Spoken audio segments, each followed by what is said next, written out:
चांदपुर गांव में 3 पक्की सहेलियां संजना, आराध्या और आयुषी रहती थी। वो तीनों एक ही स्कूल में एक ही क्लास में पढ़ती थी। छुट्टी के बाद वो तीनों एक साथ बाहर निकली। वो देखो, हमारे बर्गर वाले चाचा आ गए। ये बिल्कुल टाइम पर आते हैं हमेशा। वो तीनों बर्गर वाले के पास चली गई। बोल संजना, क्या खाएगी तू? बर्गर, मोमोज या पानी पूरी? इतने में उसी थोड़ी दूरी पर एक दूसरी लड़की बीच में बोल पड़ी। अरे वो बेचारी क्या बताएगी, वो तो बेचारी तुम दोनों के सहारे चाचा के बर्गर के ठेले के पास आ जाती है। अगर तुम दोनों अमीर सहेलियां उसकी जिंदगी में ना होती तो वो आज तक बर्गर की शक्ल तक नहीं देख पाती। इतना सुनते ही आराध्या और आयुषी मुस्कुराई और उस लड़की के पास चली गई। आप दोनों मेरे पास क्यों चले आई? जाओ जाओ, अपनी गरीब सहेली को बर्गर पिज्जा खिलाओ। उसके इतना बोलते ही आराध्या और आयुषी ने उस लड़की को मारना शुरू कर दिया। उन दोनों लड़कियों को रोकते रहे, लेकिन वो लड़कियां नहीं रुकी और उसे मारती रही। तूने ही कहा था ना कि हम दोनों बहुत अमीर हैं। ये ले पैसे, अपना इलाज करा लेना। उम्मीद से ज्यादा ही पैसे हैं ये। आज के बाद हमारी सहेली के खिलाफ किसी ने जरा सा भी कुछ कहा तो उसका अंजाम इससे भी खौफनाक होगा। चल संजना, अब घर चलते हैं। वो तीनों सहेलियां वहां से चली गई। तभी चाचा ने उस लड़की से कहा, बिटिया, मुझे लगता है कि आज के बाद आप किसी भी गरीब का मजाक नहीं उड़ाओगी। तो इस तरह से उन तीनों की दोस्ती के चर्चे पूरे स्कूल में थे। संजना गरीब जरूर थी, लेकिन आयुषी और आराध्या उसे इस बात का कभी भी मलाल नहीं होने देती थी।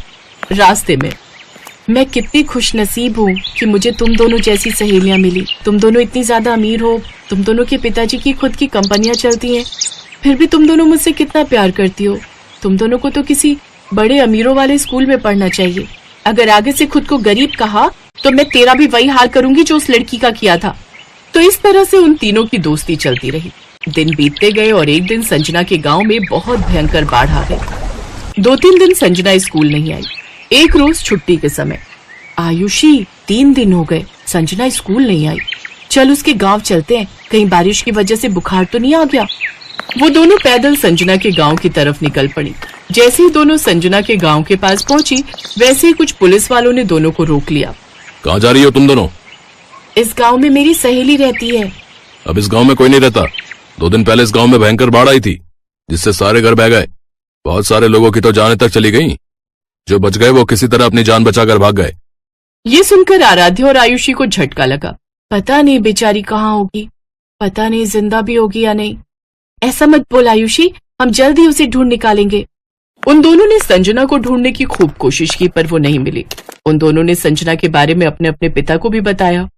उनके पिता ने पुलिस की मदद ली, पर कुछ नहीं पता चला संजना के बारे में। फिर एक रोज स्कूल की तरफ से कहीं टूर जाने वाला था। बच्चों, इस क्लास के सभी लोगों का इस स्कूल में आखिरी साल है। इसके बाद आप सभी कॉलेज में चले जाओगे, तो इस साल को यादगार बनाने के लिए हम सभी टूर पर जाएंगे, वो भी उत्तराखंड की वादियों में। सभी बच्चे खुश हुए, लेकिन आराध्या का मन नहीं था जाने का।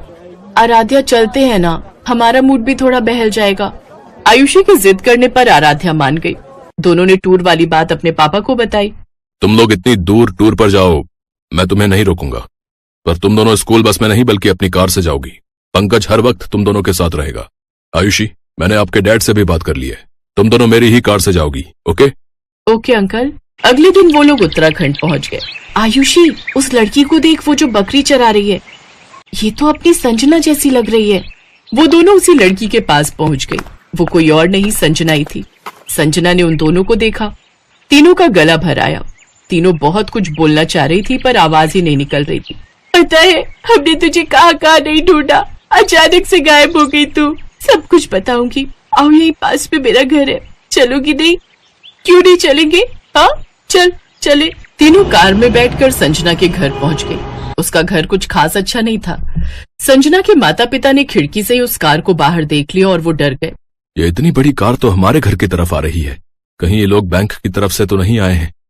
इनका आना तो बनता ही है। अगर हम टाइम पर लोन जमा कर देते तो ये लोग नहीं आते। अब ये लोग हमारे घर का सारा सामान उठाकर ले जाएंगे। संजना के पिता ये सब कुछ सोच ही रहे थे कि तभी आयुषी और आराध्या उनके घर आ गई। संजना भी साथ में थी। ये सब देखकर वो दोनों हैरान हो गए। आराध्या, आयुषी बेटा, आप दोनों यहाँ इतनी दूर? चाचा, ऊपर वाले ने आखिरकार आप लोगों से मिलवा ही दिया। आप लोग तो बिना बताए गायब हो गए। पता है, पापा भी आप लोगों को खूब ढूंढते रहे, पर आप लोग मिले ही नहीं।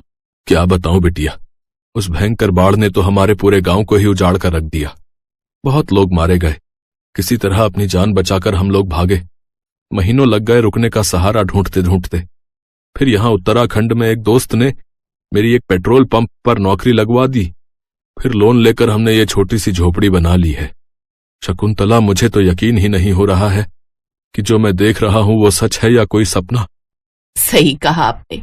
ये दोनों बहुत बड़े घर की बेटियां हैं, फिर भी हमारी संजना से इन्होंने आज तक दोस्ती नहीं तोड़ी। अगर पूरा देश ऐसा ही हो जाए तो ये देश फिर से महान बन जाएगा। अम्मा, तुम तो जानती हो कि ये दोनों मेरी बचपन की सहेलियां हैं। हम तीनों को पूरा स्कूल जानता था।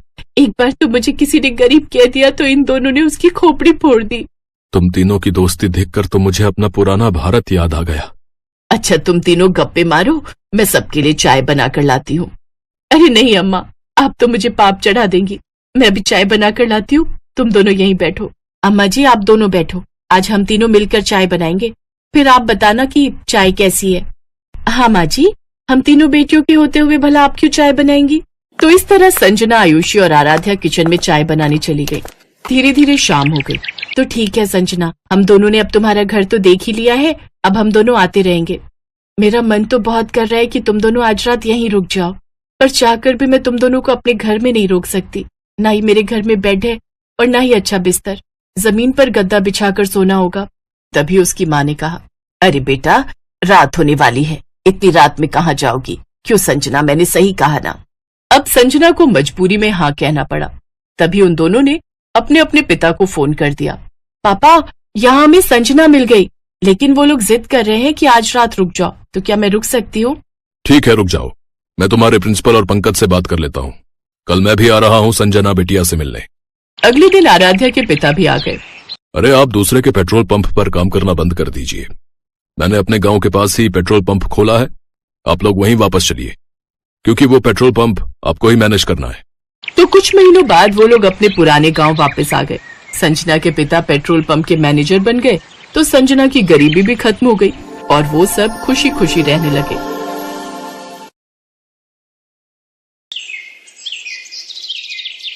कविता, कविता, आजा। अरे काजल, तुम? हाँ आजा, मैं कॉलेज ही जा रही हूँ, चल आजा, साथ चलते हैं। काजल के बार बार कहने पर कविता उसकी कार में बैठ गई। उस महंगी कार को काजल का ड्राइवर चला रहा था और पीछे काजल और कविता बैठी थी। अरे वाह यार काजल, तेरी गाड़ी तो बहुत शानदार है। हाँ, मेरे पापा की है, वो आज फैक्ट्री नहीं गए तो उन्होंने ड्राइवर भैया से कहा कि मुझे कॉलेज छोड़ाए। सही है यार, मैं तो इतनी महंगी कार में पहली बार बैठी हूँ। अरे अब तो बैठते ही रहेंगे, अब तुम मेरी दोस्त बनोगी। काजल और कविता एक ही कॉलेज में पढ़ते थे। अभी 4-5 दिन पहले ही उन्होंने एडमिशन लिया था। धीरे धीरे काजल और कविता बहुत अच्छी सहेलियां बन गईं।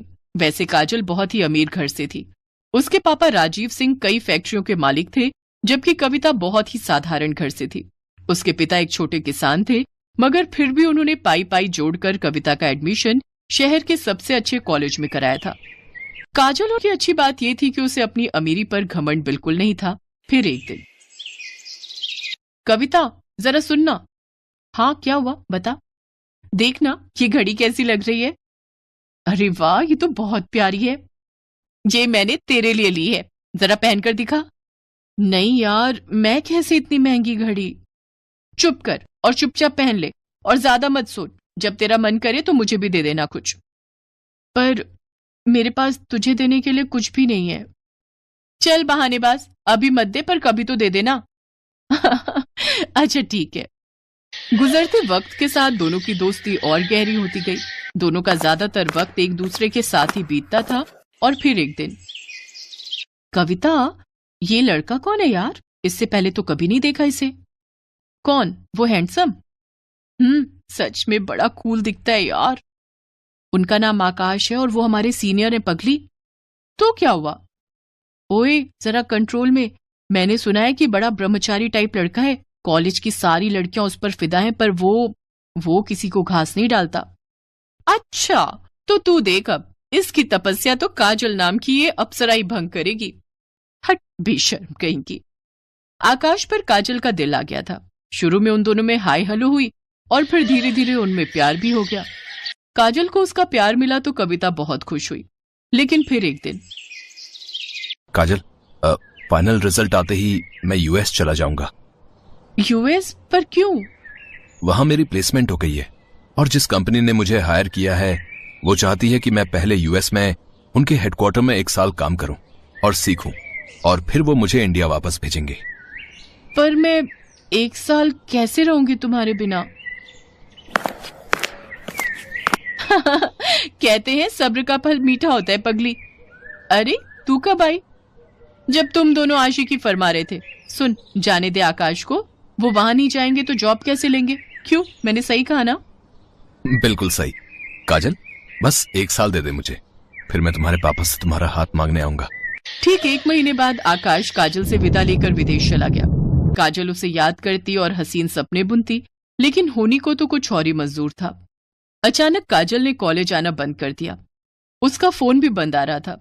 कविता को उसकी चिंता होने लगी तो एक दिन वो काजल के घर ही पहुंच गई। वहां उसका सामना काजल के पिता राजीव सिंह से हुआ। कौन हो तुम और क्या चाहिए? जी मैं वो काजल की दोस्त हूँ, उसे कुछ नोट्स देने आई थी। नोट्स? उनकी कोई जरूरत नहीं है, अब हो गई काजल की पढ़ाई। पर अभी कैसे? अभी तो लास्ट सेमेस्टर बाकी है ना अंकल। कह दिया ना तो कह दिया, चली जाओ यहां से और दोबारा कभी मत आना। कविता को कुछ समझ नहीं आ रहा था। वो उदास होकर वहां से जाने लगी, लेकिन घर के बाहर निकलते ही उसकी तरफ एक कागज की बॉल गिरी। कविता ने उस कागज को खोलकर देखा तो लिखावट काजल की थी। मुझे बचा ले कविता, प्लीज। कविता को समझ आ गया था कि कुछ तो गड़बड़ जरूर है, लेकिन उस वक्त वो चुपचाप वहां से चली गई। फिर अगले दिन एक औरत घूंघट ओढ़े और हाथ में झाड़ू लिए काजल के घर में दाखिल हुई। किसी ने उसे अंदर आने से नहीं रोका। असल में घूंघट के अंदर कविता थी, जो काजल के घर में काम करने वाली बाई बनकर आई थी। घर में आते ही उसने काजल को ढूंढना शुरू कर दिया और जैसे तैसे वो काजल के कमरे तक पहुंची गई। लेकिन कमरे का नजारा देखकर कविता हैरान रह गई। काजल का मुंह और हाथ पैर बंधे हुए थे। काजल, ये सब क्या है? किसने किया ये? कविता तू आ गई, भगवान का शुक्र है। कविता, मेरे पापा ने मेरा सौदा कर दिया है। तू तो जानती है ना कि मैं और आकाश एक दूसरे से कितना प्यार करते हैं, पर मेरे पापा अपने बिजनेस पार्टनर से मेरी शादी कराना चाहते हैं। वो 55 साल का बुढ़ा है। उसने अपनी पहली पत्नी को मार दिया था और वो मुझे भी मार देगा। हैं? पर तेरे पापा वो ऐसा कैसे कर सकते हैं तेरे साथ? उन्होंने उस बुढ़े से बहुत बड़ा लोन लिया था जिसे वो चुका नहीं पाए, और पैसों के बदले अब वो मुझे सौंपने वाले उस बुढ़े को। इतना कहकर काजल फूट फूट कर रोने लगी, लेकिन कविता तैयार थी अपनी सहेली को इस मुसीबत से निकालने के लिए। उसने तुरंत दिमाग दौड़ाया और अपनी साड़ी उतारकर काजल को पहना दी और खुद काजल के कपड़े पहनकर उसकी जगह बैठ गई। फिर कविता की जगह काजल आराम से घर से बाहर निकल गई। फिर कुछ देर के बाद, कौन है? अरे कमिश्नर साहब, आप यहाँ? क्या हुआ? क्या बात है? मुझे आपके घर की तलाशी लेनी है। पर तलाशी क्यों? क्योंकि मुझे खबर मिली है कि आपने यहाँ किसी लड़की को कैद करके रखा है। इतना कहकर पुलिस कमिश्नर के साथ आए पुलिस वालों ने घर की तलाशी शुरू कर दी और कुछ ही मिनटों में कविता उनके साथ खड़ी थी। उसके चेहरे पर चोट के कई निशान थे। असल में राजीव को जैसे ही कविता और काजल के प्लान का पता चला तो उसने कविता को ही अपने गुस्से का शिकार बनाया और उसके साथ मारपीट की। लेकिन अब वो अपना किया भुगतने वाला था। पुलिस ने फौरन राजीव को गिरफ्तार कर लिया। उधर आकाश को जैसे ही इन सब की खबर मिली तो वो भागा भागा यूएस से इंडिया आ गया और फिर कविता ने एक मंदिर में आकाश और काजल की शादी कराई। थैंक यू कविता, अगर तुम ना होती तो। अरे ऐसे कैसे नहीं होती मैं? मेरी सहेली को जब भी मेरी जरूरत होगी मैं हमेशा उसके साथ खड़ी रहूंगी। इतना कहकर कविता ने काजल को गले से लगा लिया और काजल बस यही सोच रही थी कि जो तोहफा कविता ने उसे दिया है क्या वो कभी उसकी बराबरी कर पाएगी।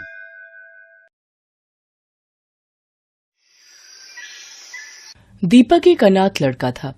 एक बड़े स्कूल में सफाई का काम करने वाले दीनू को वो एक कचरे के ढेर के पास लावारिस हालत में मिला था। दीनू ने शादी नहीं की थी। उसने ही दीपक को पाल पोस कर बड़ा किया। दीनू ने स्कूल के प्रिंसिपल से सिफारिश करके दीपक को क्लास में सीट दिलवा दी।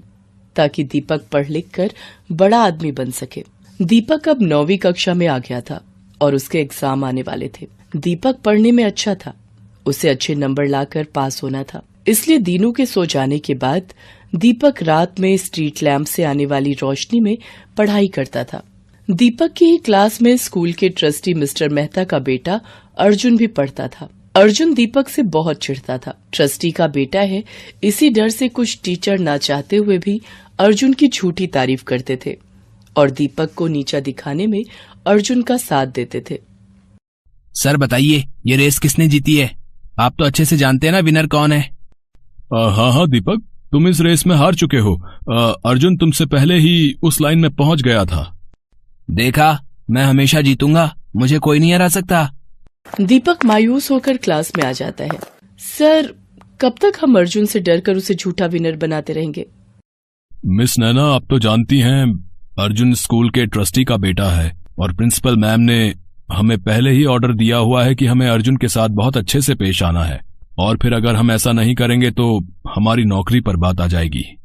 पर कब तक हम ये अत्याचार सहन करते रहेंगे? दीपक एक अनाथ गरीब स्टूडेंट है। दीनू काका ने उसे अपने बेटे की तरह पाल पोस कर बड़ा किया है और यहाँ पढ़ा रहे हैं ताकि दीपक बड़ा होकर अपने पैरों पर खड़ा हो सके।